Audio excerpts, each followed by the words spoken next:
पृथ्वी की उत्पत्ति के संबंध में विभिन्न दार्शनिकों व वैज्ञानिकों ने अनेक परिकल्पनाएं प्रस्तुत की है। इनमें से एक प्रारंभिक लोकप्रिय जर्मन दार्शनिक इमैनुअल कांट है। इसका एक प्रमुख मनोवैज्ञानिक इमैनुअल कांट, जो 1796 ईस्वी में गणितज्ञ लाप्लास ने इसका संशोधन प्रस्तुत किया। किसका? इमैनुअल कांट का संशोधन किसने प्रस्तुत किया? लाप्लास ने। और इसका संशोधन प्रस्तुत किया तो निहारिका परिकल्पना के नाम से जाना जाता है। इस नाम से निहारिका परिकल्पना किसने प्रस्तुत किया? ये किया था इमैनुअल। किसने? लाप्लेस है ना के नाम से जाना था। इस परिकल्पना के अनुसार ग्रहों का निर्माण धीमी गति से घूमते हुए पदार्थों के बादल से हुआ हो, जो कि सूर्य की युवा अवस्था के संबंध में। इन्होंने क्या बताया? संसार का विकास इस परिकल्पना के अनुसार ग्रहों का निर्माण क्या हुआ होगा? धीमी गति से घूमते हुए पदार्थों के बादल से हुआ होगा। यानी धीमी गति से क्या होगा? एक पदार्थ का बादल होगा। पदार्थ मतलब मिट्टी, धूल, कण, ऐसे कुछ क्या हो पदार्थ होंगे जिसके अंदर क्या है एक आपस में बादल होगी। बादल की तरह पता है आसमान में बादल घूमते हैं, बरसात के बादल। ऐसा कि किसका बादल होगा? मिट्टी, धूल, कण, पदार्थ वस्तु वगैरह इनका क्या होगा? बादल घूमता हुआ होगा वो बादल। इन्होंने ऐसी कल्पना की है। घूमते पदार्थों के बादल से हुआ होगा, जो कि सूर्य की युवा अवस्था से क्या है संबंध। ये थोड़ी है सूर्य के अंदर सूर्य ऐसा कि ऐसा ही था, ऐसा हो सकता है क्या? नहीं। कोई भी जब छोटा सा बच्चा भी पैदा होता है, सबसे छोटा सा बच्चा तो सबसे पहले क्या होता है? भ्रूण में होता है, बहुत छोटा सा होता है। ऐसे थोड़ी 8 और 7 ही हो जाते हैं। पहले छोटा सा बनता है, पहले सिर बनता है, फिर शरीर बनता है, उसके बाद में हाथ पैर का विकास होता है। तो ऐसे ऐसे धीरे बनता है। कोई भी मान लो अपन जैसे फसल करेंगे तो सबसे पहले क्या करेंगे? बीज डालेंगे, फिर पौधा धीरे से बड़ा होगा, फिर धीरे धीरे हम खरपतवार करेंगे, फिर धीरे धीरे और ज़्यादा बड़ा होगा। जैसे ज़्यादा बड़ा होगा समय आएगा उसका, तो उसको फल आएगा, वो पकेगा, उसके बाद में जीव डलेगा, जीव डलने के बाद फिर वो मेरा पक्का निकालेंगे, उसमें से अनाज निकालेंगे। तो ऐसे ये क्या की जा रही है? कल्पना की जा रही है इसके बारे में। तो सबसे पहले क्या हुआ था? धूल कणों का एक अनेक पदार्थ, धूल कणी और भी कई सारे पदार्थ में क्या होगा? ऊपर एक बादल, शुरुआत क्या रहे तो ये बादल क्या है? धीरे धीरे घूमते रहेंगे और फिर उनसे किसका निर्माण होगा? सूर्य का। सूर्य की अवस्था के संबंध में बाद में 1900 ईस्वी में चैम्बरलेन और मोल्टन ने कहा कि ब्रह्मांड में एक अन्य भ्रमणशील तारा सूर्य के नजदीक से गुजरा। अब उसके बाद में देखो ये किसने कह दिया? लाप्लास ने। और लाप्लास के अलावा फिर देखो नेक्स्ट कौन आते हैं? चैम्बरलेन और मोल्टन। कौन? चैम्बरलेन और मोल्टन। 1900 ईस्वी में कहा कि ब्रह्मांड में एक अन्य भ्रमणशील तारा सूर्य के नजदीक से गुजरा। कौन? एक अन्य भ्रमणशील तारा। ब्रह्मांड के अंदर जब आप तारे देखते हो ना तो सूर्य दिखाई देता है आपको। ये सूर्य अकेला नहीं है, इनकी असंख्य है, मतलब इनकी गणना नहीं कर सकते आप कितने हैं। तो ऐसा ही तारा क्या हुआ? उसके पास से गुजरा। इसके परिणाम से तारे के गुरुत्वाकर्षण से सूर्य की सतह से सीधा आकार का कुछ पदार्थ निकल कर अलग हो गया। उस समय क्या हुआ? इनके अनुसार चैम्बरलेन और मोल्टन के अनुसार इन्होंने कब दिया सिद्धांत? 1900 ईस्वी। इन्होंने क्या कहा कि शुरुआत में क्या हुआ होगा कि सूर्य के पास से अलग से तारा गया। तो सूर्य यहाँ था, सूर्य के पास में मान लो अलग से एक दूसरा तारा निकला। तो दूसरा तारा निकला तो उसमें क्या है? गुरुत्वाकर्षण हुई। पृथ्वी जब कोई भी चीज़ अपन फेंकते हैं तो वो वापस नीचे जो आती है गुरुत्वाकर्षण। और जो सूर्य है, सूर्य के चारों तरफ जो अपने ग्रह चक्कर लगा रहे हैं कौन कौन से? जो भी अपने बुध, शुक्र, पृथ्वी, मंगल, बृहस्पति, शनि और वरुण, ये सब क्या है? इनकी एक कक्षा क्या है? बिल्कुल फिक्स होती है। अगर ये इनका रास्ता बिल्कुल सही है, अगर इसका रास्ता जैसे आप बस्ती से जयपुर जाओगे तो बस्ती से जयपुर जाने का रास्ता अभी ये कौन सा है? जैसे मान लिया आगरा रोड है NH 21, उसी से आप आओ, उसी से आप जाओ। तो ये ऐसी तरह क्या है? जब ये सूर्य के चारों तरफ चक्कर लगा है तो इनका क्या है? रास्ता एक ही रास्ता है ना? ये किस वजह से रास्ता एक? क्योंकि सूर्य और ग्रहों के बीच में गुरुत्वाकर्षण बल के कारण क्या है? ये आगे पीछे नहीं जा सकते, इनका रास्ता एक ही। समझ रहे हो ना? इसी वजह से इन्होंने क्या कहा कि जब सूर्य के पास से अलग से ग्रह गुजरा होगा, दूसरा तारा गुजरा, तो क्या होगा? उसके अंदर से जब उसका गुरुत्वाकर्षण बल आएगा, उसके गुरुत्वाकर्षण बल क्या आपने एक दूसरे को खींचते हैं। तो जैसे सूर्य के पास से दूसरा तारा गुजरा तो वो सूर्य से क्या हुआ? एक सीधा मतलब कोई भी वस्तु है, कोई भी वस्तु के पास चुंबक के पास आप लेके जाओ टुकड़े, चुंबक के कुछ टुकड़े दूसरे चुंबक के साथ आ जाते हैं ना, लगा दो। वैसे क्या हो, सूर्य से क्या होता है, दूसरा तारा होता है तो इसके चंद्र से टूट के बाहर निकल गए, तो वही आगे जाके क्या करते हैं, ग्रह बनते हैं। और जो उसके फिर क्या होने लगे उसके चारों तरफ चक्कर लगाने, वो तारा गुजर के निकल गया, जो उसके पास में जो चुंबक से जो निकल गए हैं उसके गुरुत्वाकर्षण बल के कारण वो क्या उसके चारों तरफ क्या करने लगे, परिक्रमा करने लगे। जो उनमें से भी जो एक निश्चित रास्ते पर घूम रहे थे, उनका एक रास्ता बिल्कुल निश्चित था, उन्हें क्या कह दिया गया, ग्रह। और जिनका रास्ता निश्चित नहीं था, तो चाहे वो कहीं से भी घूम रहे थे ऐसे, वो उनको ग्रह की श्रेणी में नहीं रखा गया। आप प्लूटो और नेपच्यून इसको ग्रह की श्रेणी से बाहर निकाल दिया गया। इनको क्यों निकाल दिया गया, क्योंकि यही कारण था क्योंकि इनका रास्ता क्या नहीं था, निश्चित नहीं था। सबसे पहले हमने किसकी बुक पढ़ी, इमैनुअल कांट पढ़ी नहीं पढ़ी, अपन 3 परिकल्पनाएं पढ़ी थी। इमैनुअल कांट की परिकल्पना किसने संशोधित किया, लाप्लास ने 1796 के अंदर उन्होंने संशोधित, निहारिका के नाम से जाना जाता है, निहारिका परिकल्पना। इस परिकल्पना घरों का निर्माण कैसे हुआ होगा, धीमी गति से, किसी बादल के रूप में घूमती हुई धीमी गति से। इसके बाद क्या पढ़ने कितना पढ़ा, चैम्बर्स और बोल्टन का। इन्होंने क्या बताया, 1900 से गुजरा। चैम्बर्लिन और बोल्टन ने कब दिया सिद्धांत, 1900 ईस्वी के अंदर। और लाप्लेस की परिकल्पना सिद्धांत कब थी, 1796 में।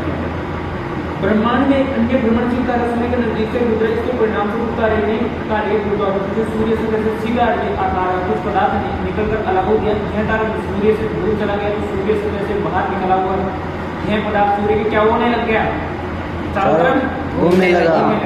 वो तारा तो निकल के चला गया, और उसका जो पदार्थ निकला था उसके चुंबक उसके गुरुत्वाकर्षण बल के कारण उसके चारों तरफ क्या होने लग गया, घूमने लग गया। और यही धीरे धीरे संघनित होकर गरुड़ के रूप में क्या हो गया, परिवर्तित हो गया, है ना। यही फिर आसपास के अनेक तत्वों से मिलकर संघनित हो गया, और संघनित होकर फिर यही किसका रूप ले लिया, ग्रहों का रूप ले लिया। और पहले सर जेम्स जीन और बाद में सर फोरेड जेफरी ने इस मत का क्या किया, समर्थन किया। अपन क्या बात कर रहे थे उस समय, जिन्होंने अधिक लोगों को मान लिया, अधिक लोगों के मन में क्या रहा, संतुष्टि रही, हाँ हो सकता है ऐसे लोगों को, इनको क्या कहते हैं, इनको जब मान लिया जाता है। तो इन्होंने 2 वैज्ञानिक कौन से, हेरोल्ड जेफरी और जेम्स जीन, इन दोनों ने किसका समर्थन किया, चैम्बरलिन और बोल्टन की परिकल्पना का। इन्होंने समर्थन किया, जेम्स और हेरोल्ड जेफरी ने इस मत का समर्थन किया। यद्यपि कुछ समय बाद के तर्क सूर्य के साथ एक और साथी तारे के होने की बात मानते हैं। जब यद्यपि कुछ समय बाद के तर्क सूर्य के साथ एक और साथी तारे होने की बात मानते हैं, ये तर्क द्वैतारक सिद्धांत के नाम से जाने जाते हैं। इसके बाद कुछ लोग क्या मानने लगे, बस सूर्य के साथ एक तारा हो जाएगी नहीं, तो फिर ये क्या, ये सिद्धांत जब सूर्य के साथ एक तारा और मानने लगे तो ये क्या हो गया, द्वैतारक सिद्धांत। एक तारा और 2 तारा, दो से क्या बना, द्वैतारक सिद्धांत के नाम से जाना जाता है।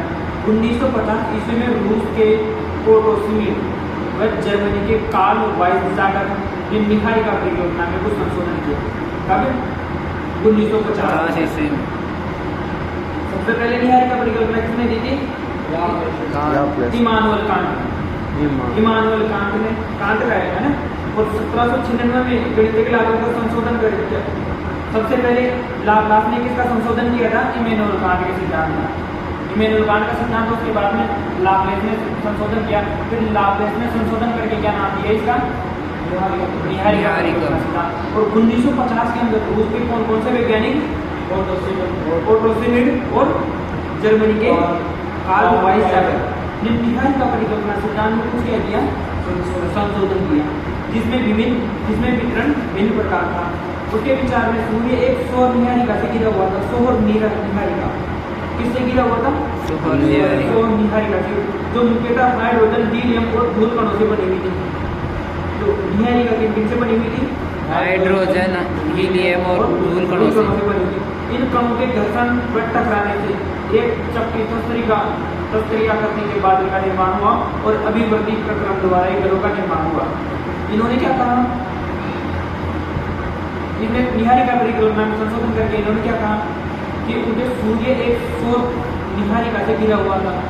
देखो निहारिका किसे कहते हैं? निहारिका के अंदर कई लाखों करोड़ों मतलब असंख्य क्या होते हैं, ग्रह होते हैं, है ना। तो निहारिका से घिरा तो मुख्यतः हाइड्रोजन जो किससे बने हुए थे? हाइड्रोजन हीलियम और दूरी कणों से बने थे। इन कणों के घर्षण में टकराने से क्या हुआ? जब ये आपस में एक दूसरे टकराएंगे क्या होगा? इनका घर्षण क्या होगा? इनसे एक चपटी दस्तरी आकृति में बदल गई, कि आपस में घर्षण हो गया, आपस में एक दूसरे को संगठित हो गए, है ना। पहले तो बिखरे हुए थे, फिर धीरे धीरे आपस में चक्कर लगाते घर्षण करके एक दस्तरी रूप में आकृति में बदल गए। आप देखते हैं क्या बादल, जैसे बादल यहाँ से जाते हैं फिर आगे जाके एक संगठित बादल बन जाते हैं। पहले टुकड़ों में चलते हैं बादल, और फिर जहाँ भी वर्षा होती है वहाँ जाके क्या हो जाते हैं? संगठित हो जाते हैं। दरारें थोड़ी रहती हैं, नहीं रहती है। वैसे ही किसका हुआ? इन्होंने ये परिकल्पना सिद्धांत दिया, परिकल्पना सिद्धांत में संशोधन किया कि निर्माण और अभिवृद्धि, जबकि इस तरीका आकृति में बादल का निर्माण हुआ और अभिवृद्धि प्रक्रम द्वारा ग्रहों का निर्माण हुआ। अभिवृद्धि और प्रक्रम द्वारा क्या किसका निर्माण हुआ? ग्रहों का। अंतर्गोत्वा वैज्ञानिकों ने पृथ्वी या अन्य ग्रहों को भी नहीं वन पूरे ब्रह्मांड की समस्या को समझने का प्रयास किया। क्या पृथ्वी या अन्य ग्रहों को समझने का प्रयास नहीं किया वैज्ञानिकों ने, बल्कि संपूर्ण पृथ्वी का निर्माण, संपूर्ण ब्रह्मांड का निर्माण। अपन पृथ्वी तो एक हिस्सा है, छोटा सा, सूर्य के चारों ओर जो ग्रह चक्कर लगाए उनमें से तो एक है पृथ्वी। इसके अलावा कोई असंख्य ग्रह है ब्रह्मांड के। देखो आधुनिक सिद्धांत ब्रह्मांड की उत्पत्ति के आधुनिक सिद्धांत कौन से? देखो आधुनिक समय में ब्रह्मांड की उत्पत्ति संबंधी वर्तमान सिद्धांत कौन सा है? बिग बैंग सिद्धांत। कौन सी है? बिग बैंग सिद्धांत, बिग बैंग थ्योरी। इसे विस्तृत ब्रह्मांड परिकल्पना भी कहा जाता है। इसे क्या कहा जाता है? विस्तृत ब्रह्मांड परिकल्पना। 1920 ईस्वी में एडविन हब्बल, किसने दिया? Edwin Hubble. कौन सा सिद्धांत? बिग बैंग सिद्धांत। बिग बैंग सिद्धांत 1920 ईस्वी में किसने दिया? एडविन हब्बल ने प्रमाण दिए कि ब्रह्मांड का विस्तार हो रहा है। सबसे पहले किसने बताया कि ब्रह्मांड की उत्पत्ति के अंदर आधुनिक सिद्धांत दिए। आधुनिक का मतलब जो अभी कुछ समय पहले ही निकाले गए हैं। आधुनिक आप इतिहास के अंदर क्या पढ़ते हैं? प्राचीन, मध्यकालीन और आधुनिक पढ़ते हैं। आधुनिक का मतलब इसका वास्तव में लिखे जो मतलब क्या था, सब ज़्यादा पता नहीं हुआ। तो आधुनिक समय में एडविन हब्बल ने यह प्रमाण दिया कि ब्रह्मांड का विस्तार क्या हो रहा है? बढ़ रहा है। ब्रह्मांड विस्तार हो रहा है। ब्रह्मांड ये नहीं तो एक निश्चित है जो रुका हुआ है, ऐसे क्या हो रहा है कि ब्रह्मांड का विस्तार हो रहा है, अभी भी बढ़ रहा है ब्रह्मांड। समय भी इतने के साथ आकाश हो गया, एक दूसरे से क्या हो रही है? दूर हो रही है। आप प्रयोग कर जान सकते हैं कि ब्रह्मांड विस्तार का अर्थ है एक गुब्बारे ले और ऊपर कुछ निशान लगाए जिनको आकाश में गए मान लीजिए। जब आप इस गुब्बारे को फुलाएंगे तो गुब्बारे पर फैलने के निशान गुब्बारे के फैलने के साथ साथ एक दूसरे से दूर जाने प्रतीत होते हैं। इसी प्रकार आकाश में भी दूरी बढ़ती जा रही है। जैसे इन्होंने किस एडविन हब्बल ने कैसे बताया? गुब्बारे के माध्यम। जैसे क्या हुआ? सबसे पहले गुब्बारा लेते हैं। गुब्बारा शुरुआत में कितना सा होता है? बिल्कुल छोटा सा होता है। उसमें अगर मान लो आप उसके ऊपर पेन से निशान बनाते हो, सबसे पहले 4-5 के निशान मारो, आप अब उसके अंदर आप फूंक मारोगे तो जैसे जैसे आप शुरुआत में उसके अंदर दूरी ना लो आप एक बिंदु से जो भी आपने निशान बनाया तो दोनों निशानों के बीच की दूरी ना पॉइंट के बीच में कितनी दूरी लेगी। और जैसे उसके अंदर फूंक करो अधिकतम जैसे कितना भूल सकता हो उसको फुला के देखो, और फिर उसके बाद में दूरी ना हो, उसमें दूरी क्या हो जाती है? बहुत ज़्यादा बढ़ जाती है। शुरुआत से कई गुना दूरी ज़्यादा होती है। वैसे ही इन्होंने कहा कि ब्रह्मांड का विस्तार क्या हो रहा है? बढ़ रहा है। जैसे गुब्बारे के अंदर आप इसमें एक उदाहरण देके बताइए गुब्बारा का। भाई ब्रह्मांड का विस्तार ऐसे विस्तृत हो रहा है जैसे जिस प्रकार से गुब्बारे के अंदर फूंक मारी जाती है तो जैसे उनसे वो दूर जाते हैं निशान, वैसे क्या है? दूर जा रहे हैं। कौन? आकाश गंगा। उन बिंदुओं को क्या मान लो? आकाश गंगा। वैसे आकाश गंगा में क्या होते हैं? कई तारे शामिल होते हैं, कई तारे और लाखों तारे और क्या होते हैं? लाखों ग्रह होते हैं, करोड़ों ग्रह होते हैं। वैसे अपने सूर्य परिवार है ना, जैसे जैसे कई हजारों कई जिनकी गिनती लिए कितने आकाश गंगाएं हैं। अपना सूर्य किसका है, किस आकाश गंगा का सदस्य है, मिल्की वे का सदस्य है। दूरी बढ़ रही है, परिणाम स्वरूप ब्रह्मांड विस्तारित हो रहा है। यदि आप यह पाएंगे कि उबारे के चिन्हों के बीच की दूरी अतिरिक्त चीनी या समय में बढ़ रहे हैं, यदि यह तथ्य के अनुरूप नहीं है। वैज्ञानिक मानते हैं कि आकाश गंगाओं के बीच की दूरी बढ़ रही है, परंतु प्रेक्षण आकाश गंगाओं के विस्तार को नहीं शुरू करते। अतः गुब्बारे का उदाहरण आंशिक रूप से ही मान्य है। बिग बैंग सिद्धांत के अनुसार ब्रह्मांड का विस्तार विभिन्न अवस्थाओं में हुआ। देखो, बिग बैंग सिद्धांत के अनुसार ब्रह्मांड का विस्तार आरंभ में सभी पदार्थ जिनसे ब्रह्मांड बना है अति छोटे बोध एक परमाणु के रूप में एक ही स्थान पर स्थित थे, जिसका आयतन अत्यधिक सूक्ष्म तथा तापमान तथा घनत्व अनंत था। इसका क्या था, आयतन अत्यधिक सूक्ष्म का मतलब हम तापमान तथा घनत्व अनंत था। तापमान और घनत्व के बारे में मतलब उसकी गणनाएं नहीं बना रहा। और दूसरा, बिग बैंग की प्रक्रिया में इस अति छोटे गोल में भीषण विस्फोट हुआ। बिग बैंग की प्रक्रिया के अंदर अति छोटे गोल में भीषण विस्फोट हुआ और इस प्रकार के विस्फोट प्रक्रिया से घनत्व विस्तार हुआ। वैज्ञानिकों का विश्वास है कि बिग बैंग की घटना आज से 13.7 अरब वर्षों पहले हुई। बिग बैंग की घटना कब हुई है, लगभग 13.7 अरब वर्ष पहले। गोलक में क्या हुआ, विस्फोट के माध्यम से बढ़ा। ये कौन मानते हैं, वैज्ञानिक। लगभग ये विस्फोट का कितने साल पहले हुआ, 13.7 करोड़ वर्ष पहले। ब्रह्मांड का विस्तार आज भी जारी है। किसके अनुसार, इस पर बिग बैंग सिद्धांत के अनुसार ब्रह्मांड का विस्तार आज भी जारी है। विस्तार के कारण कुछ ऊर्जा पदार्थ में परिवर्तन हो गई है। जैसे जैसे विस्तार होगा तो ऊर्जा के पदार्थ जो भी पदार्थ उनमें परिवर्तन हो गई, फिर स्थिति बढ़ेगी तो उधर शिफ्ट होते जाएंगे, है कि नहीं। उनका परिवर्तन हो रहेगा, कभी ज़्यादा होगी या कम होगी। कारण कुछ ऊर्जा पदार्थ में परिवर्तन हो गए। विस्फोट के बाद 1 सेकंड के अल्पांश के अंतर्गत ही विस्तार हुआ। और विस्फोट हुआ था ना, वो उसके कुछ सेकंड के बाद ही अल्पांश के अंतर्गत वृत्त विस्तार हुआ। बहुत ज़्यादा विस्तार हुआ, कुछ सेकंड के अंदर बहुत ज़्यादा विस्तार हुआ। इसके बाद विस्तार की गति धीमी पड़ गई। उसके बाद में क्या हुई, शुरुआत के अंदर विस्तार की गति क्या रही, बहुत भयंकर रही। और उसके बाद में क्या होगी, ये विस्तार की गति धीमी पड़ गई। बिग बैंग होने के आरंभिक 3 मिनट के अंतर्गत ही पहले परमाणु का निर्माण हुआ। और परमाणु का निर्माण कब हुआ, 3 मिनट के अंतर्गत, पहले 3 मिनट के अंतर्गत पहले परमाणु का निर्माण हुआ। बिग बैंग से 3 लाख वर्षों के दौरान तापमान 45 केल्विन तक गिर गया। और बिग बैंग से क्या हुआ, फिर विस्फोट के 3 लाख वर्षों के दौरान ही तापमान कितना गिर गया, 43 केल्विन, 43 डिग्री केल्विन तक गिर गया। और परमाणु पदार्थों का निर्माण हुआ।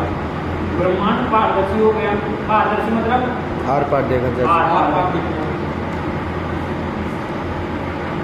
ब्रह्मांड के विस्तार का अर्थ है आकाश गंगाओं के बीच की दूरी में क्या करना, विस्तार होना। आकाश गंगाओं के बीच की दूरी में क्या होना, विस्तार होना। होयल ने इसका विकल्प स्थित अवस्था संकल्पना के नाम से प्रस्तुत किया। होयल कौन से एक वैज्ञानिक है। होयल ने इसका विकल्प स्थित अवस्था संकल्पना के नाम से प्रस्तुत किया। इसे होयल नामक वैज्ञानिक ने इस परिकल्पना किस नाम से जाना, स्थिर अवस्था संकल्पना के नाम से प्रस्तुत किया। इस संकल्पना के अनुसार ब्रह्मांड किसी भी समय में एक ही जैसा रहा है। इस संकल्पना के अनुसार ब्रह्मांड किसी भी समय में एक ही जैसा रहा है। जबकि ब्रह्मांड के विस्तार संबंधी अनेक परमाणु को मिलने पर वैज्ञानिक समुदाय अब ब्रह्मांड विस्तार सिद्धांत के पक्ष हो रहा है। अब क्या है, और अनेक मत मिलने के बाद किसके समर्थक है, ब्रह्मांड विस्तार सिद्धांत के समर्थक है वैज्ञानिक। देखो, तारों का निर्माण। प्रारंभिक ब्रह्मांड में ऊर्ध्व पदार्थों का समान नहीं था। घनत्व में आरंभिक भिन्नता से गुरुत्वाकर्षण बलों में भिन्नता आई, जिसके परिणाम स्वरूप पदार्थों का क्या हुआ, एकत्रण संगठन हुआ। यही एकत्रण आकाश गंगाओं के विकास का आधार बना। फिर आकाश गंगा जैसे जैसे पदार्थ इकट्ठा हो उससे क्या बनी, आकाश गंगाओं के विकास का आधार हुआ। आकाश गंगाओं के बनने की स्थिति, एक आकाश गंगा क्या है, असंख्य तारों का समूह है। कौन, एक आकाश गंगा क्या है, असंख्य तारों। आकाश गंगा का विस्तार इतना अधिक होता है कि उनकी दूरी हजारों प्रकाश वर्षों में माप मिल जाती है। किसमें, 50 वर्ष दूरी मापने की एक इकाई है। जैसे किलोमीटर में नापने, जैसे प्रकाश वर्ष की दूरी मापने की इकाई है। विस्तार से देखिए उनकी दूरी हजारों प्रकाश वर्षों में मापी जाती है। Light years. एक अकेली आकाशगंगा का व्यास 80,000 से 1.5 लाख प्रकाश वर्ष के बीच हो सकता है। लगभग एक आकाशगंगा का व्यास कितना होता है? व्यास जानते हो? व्यास व्यास वर्ग का आधा त्रिज्या का आधा आधा, वृत्त का आधा नहीं, त्रिज्या का आधा। और त्रिज्या का दुगुना क्या होता है? व्यास व्यास। त्रिज्या व्यास की आधी होती है और व्यास त्रिज्या का क्या होता है? दुगुना। दुगुना होता है। तो मतलब केंद्र से गुजरती हुई एक बिंदु से दूसरे बिंदु तक जाने वाली की दूरी कितनी है? लगभग 80,000 से 1,50,000 के बीच। एक आकाशगंगा के निर्माण की शुरुआत हाइड्रोजन गैस से बने विशाल बादल के जैसे होती है। किससे? हाइड्रोजन गैस के एक आकाशगंगा का निर्माण किससे होते हैं? हाइड्रोजन गैस के विशाल हाइड्रोजन गैस के बने विशाल बादल के जैसे होती है। इसे निहारिका कहा जाता है। इसे क्या कहा जाता है? निहारिका। निहारिका। आकाशगंगा के अंदर क्या होती है? निहारिका। निहारिका क्रम से इस बढ़ती हुई निहारिका में गैस के झुंड विकसित हुए और निहारिका में क्या हुए? गैस के झुंड। ये झुंड बढ़ते बढ़ते घने गैसें फिर बने जिनसे तारों का निर्माण आरंभ हुआ। ऐसा विश्वास किया जाता है कि तारों का निर्माण लगभग कितने वर्ष पहले हुआ? 5 से 6 अरब वर्ष पहले हुआ। प्रकाश वर्ष समय का एक बने दूरी का मापक है। प्रकाश की गति 3 लाख किलोमीटर प्रति सेकंड है। प्रकाश की गति क्या है? 3 लाख किलोमीटर प्रति सेकंड। एक प्रकाश वर्ष का मतलब है कि 3 लाख किलोमीटर प्रति सेकंड है। जानिए कि एक साल में प्रकाश जितनी दूरी तय करेगा वह 1 प्रकाश वर्ष होगा। एक साल के अंदर सूर्य का प्रकाश जितनी दूरी तय करेगा वो क्या होगा? 1 प्रकाश वर्ष। और यह 9.46 इंटू 1012 किमी के बराबर है। किसके बराबर है? 1 प्रकाश 9.46 इंटू 1012 के बराबर है। पृथ्वी पर सूर्य की औसत दूरी कितनी है? 14,95,98,000 किलोमीटर। 98,000 किलोमीटर। प्रकाश वर्ष के संदर्भ में यह प्रकाश वर्ष केवल 8.311 है। तारों का निर्माण देखा आपने? कल लगभग कितने वर्ष पहले? 5 से 6 अरब वर्ष पहले हाइड्रोजन गैस के बने विशाल बादल से आकाशगंगा का निर्माण हुआ। और शुरुआत में क्या बनते थे? निहारिका का निर्माण कैसे होता था? गैस के झुंड के बारे में, है ना। और नेक्स्ट टॉपिक पढ़ेंगे अपन कल ग्रहों का निर्माण। तारों का निर्माण देखिए, हम ग्रहों का निर्माण करेंगे कल।